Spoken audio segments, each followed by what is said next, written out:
Hi guys, this is Charis. In part 1, the gift of no condemnation, where we have learned from John chapter 8, the account of a woman brought to Jesus by the Pharisees who had been caught committing adultery.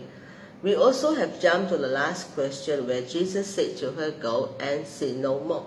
Now we also learned that Jesus was actually saying to her that there is now no more condemnation concerning her. Go and live free. She is 100% free because sin is no more. Was the woman guilty? We all understand that yes, she absolutely was, because she was caught in the very act of adultery.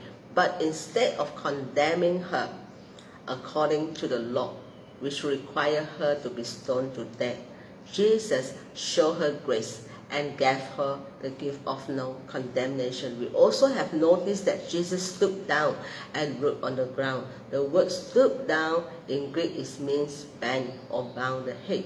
Now Jesus put himself in a weak position. He made himself lower than the woman caught in adultery, thereby making her above him. Another way of saying, Jesus was actually identifying with the woman who was being shamed, put down, and accused. So by writing in the dirt, he was prophetically showing his oneness with humanity. Now the creator of mankind became flesh and penetrated the dirt from where hands became. So by getting his hands dirty, showed he had no aversion to mankind. Now we know that the law was given to convict people and stir guilt in their conscience concerning their wrongdoing or sin. We read in Romans chapter 3:19, now we know that whatever the law says, it says to those who are under the law, that every mouth may be stopped, and all the world may become guilty before God. Now, Jesus turned the table on them by revealing to them their own sin, which shut their mouths and caused them to withdraw in humiliation and shame. Romans chapter 3:20, it says, for by the law is the knowledge of sin.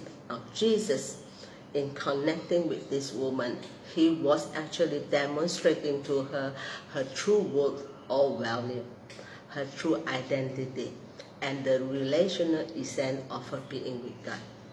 Now, we can see a clear picture of the Godhead election over the restoration and reconciliation. Now, this is a prophetic union that has already taken place.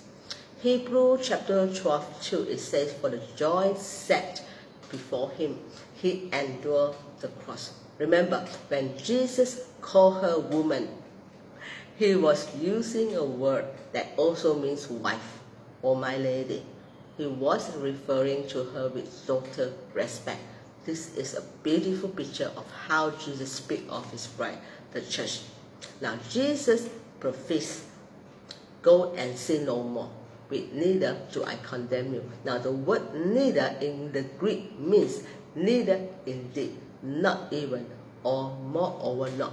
It introduces a statement whose negation totally invalidates and rules out the statement that precedes.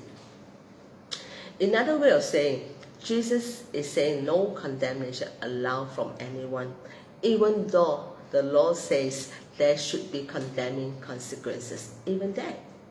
Now, so what I have pointed in my sharing in part 1, no matter what wrong or mistake we have made, God never,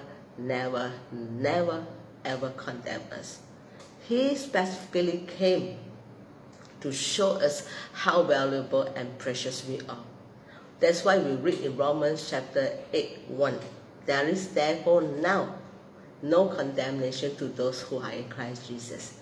Remember, no more condemnation and judgment releases us to grow guilt-free in the revelations of the beauty of our being that began before time.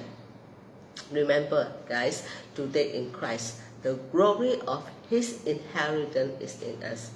We have restored to us in the last Adam that what was lost in the first Adam.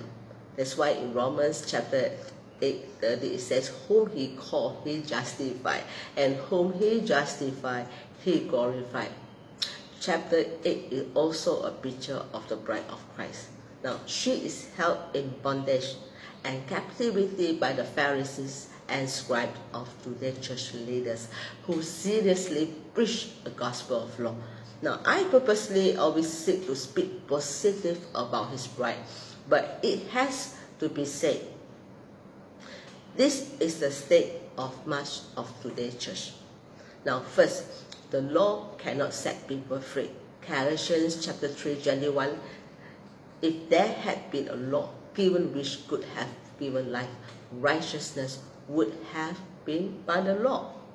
Now, second, the law brings people into bondage. The law exacerbates sin. The law puts to death.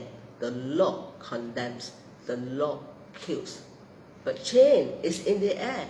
A new wind is blowing over Christendom. A new church is arising to fulfill her destiny. A church that is releasing the glory of God over the nation. Now, the beautiful bride is coming to the fore and being seen in the earth. Now, who is bringing this change? None other than Jesus himself, right? Now, just as he spoke grace, life, forgiveness, and liberty to the woman caught in adultery and set her free to live again, so he is once more speaking grace to his bride. He is speaking a message of the gift of righteousness as stated in Romans chapter 5:17, and of no condemnation as stated in Romans chapter 8:1. A message of life as stated in Romans chapter 8:2, and a message that set free from bondage as usual, Charis chapter 5:1. Now, this bride that has been cocooned in mothball by the preaching of the law is breaking out and breaking away from the condemnation and death of the old covenant and embracing the life of the new covenant.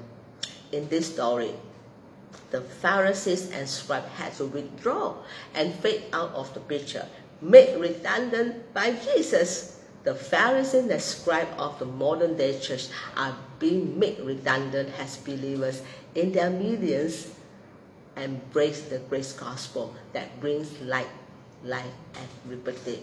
I believe many of you agree with me when I say grace has become the catalyst that will launch the church into unprecedented growth, a multi-generational church that will not need repeated visitation of revival. Why? Because grace has its own revival built into it. It is grace that produces non-stop growth upon growth upon growth. Let me repeat, the message of no condemnation and judgment releases us to grow in the revelation of the beauty of our being that began before time. This is all what I have to share in my part 2, and I'm taking this opportunity to those who are celebrating Chinese New Year. I wish you 恭喜发财, 万事如意. It means a very happy Chinese New Year and a very prosperous one. So enjoy your ride with Jesus. I see you again in my next upcoming video. Bye bye.